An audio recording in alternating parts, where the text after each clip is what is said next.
When I ask the question, who is observing, if I'm observing my feelings, and then I'm trying to ask myself, well, who is observing the feelings? I find that my attention sort of automatically goes to the center of my body, and I have a feeling of observing from there. Yes. And I'm thinking that's a kind of a trick, because if it's in the body, it must be something in the mind. Yes, this is good.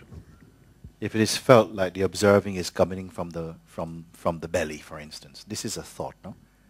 Yeah, something also is observing that sensation, that perhaps all of this, perhaps you are identifying where your emotional energy is sitting, and it feels like that's where you are, but that's just a thought also. No? Something observes that. So much so that if the feeling shifts and went into your left knee, it was okay, now it's gone into the left knee. So it cannot be that, you see. That's a some phenomenon. So something witnesses that. And constantly you're being thrown back onto the witnessing itself rather than what is being watched. Watch the watcher is the invitation, you see. But that seems to be impossible. But is that? No. That's already you're jumping the gun. Yeah. You know, really accept this invitation. Something says, observe the observer. And somehow, if you go too much into the intellect with it, with the mind with it, then it becomes very mindy. But if you simply become quiet with that and allow this question to really reveal itself, you see, yeah, something happens in that. That which is observing all else, can that itself be observed? What is it? If you say, well, there's nobody there, and then it's almost that you're answering from someone else's comment. Be fresh with it.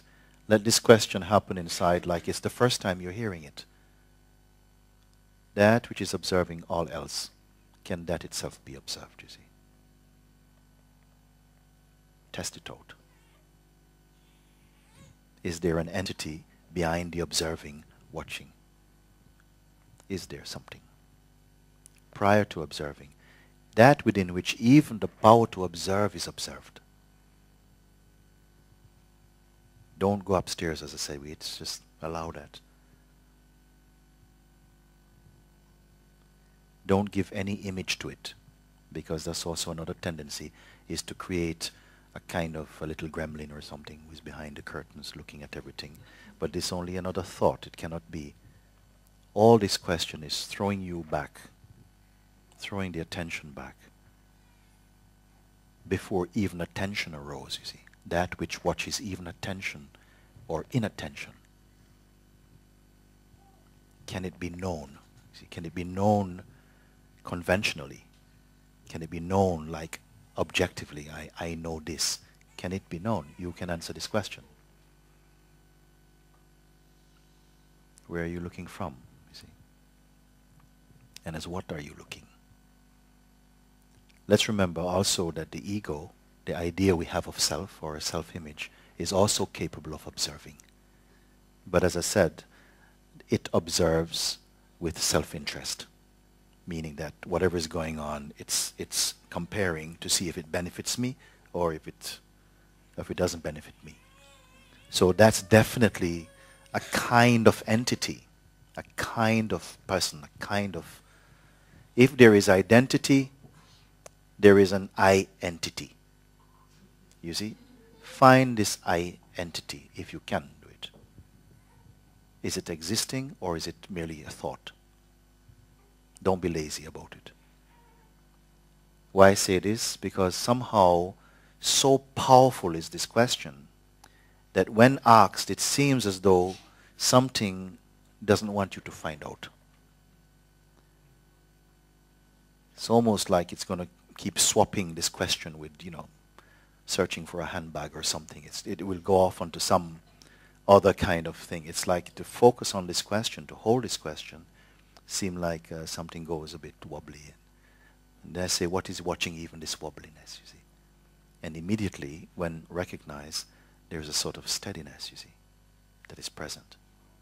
Even that also is watched, you see. And obviously that watching is taking place in you. Now I say, don't give any image to this you. Just feel it. It's not the form, because the form also is observed. And the function in the form is also observed. What observes this, you see? And to add more frustration to you, I say I don't want your answer. Because the answer will only be another concept again. So we're throwing it out. What is important is the question itself, you see. That which observes all else. Observing all else, it's finding out also that all else are just thoughts. What one is observing is just conditioning, habit, education, shapes the way in which you are perceiving.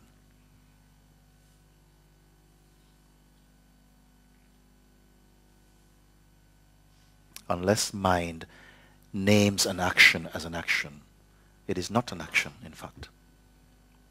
You can say, oh, how many things are happening? You can say, what is your answer? Can there be a fixed answer, you see?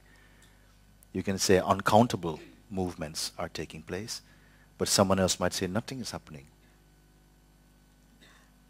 Unless the mind says an action has taken place, registers it as an action, it does not leave any footprints in the consciousness that an action has occurred. It's just nature functioning. So this is already some selection. Unless mind arises as I do and I don't, I think, I want. Inspect these statements and see if there's truly an I who wants, an I who does. Go against the grain. Go upstream. Be a salmon. Check out. Don't just go simply because we have just been told, okay, this is it, and you just accept it. It's like that. Check it out for yourself, you see. Something is saying, from the birth of this body, you may say, something has been saying, I, millions and millions of times. But when asked, what is I? Suddenly we develop some stutter. What is I? You see. So for the time being, I call it the great assumption. Until it's clear for you what is contained in that sense I. Examine it, scrutinize it, probe into it. What is found?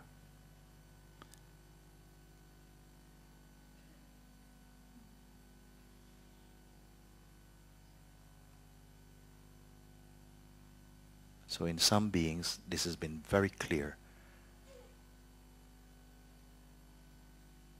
It is discovered that I itself is a thought. Perhaps the first and the most intimate thought.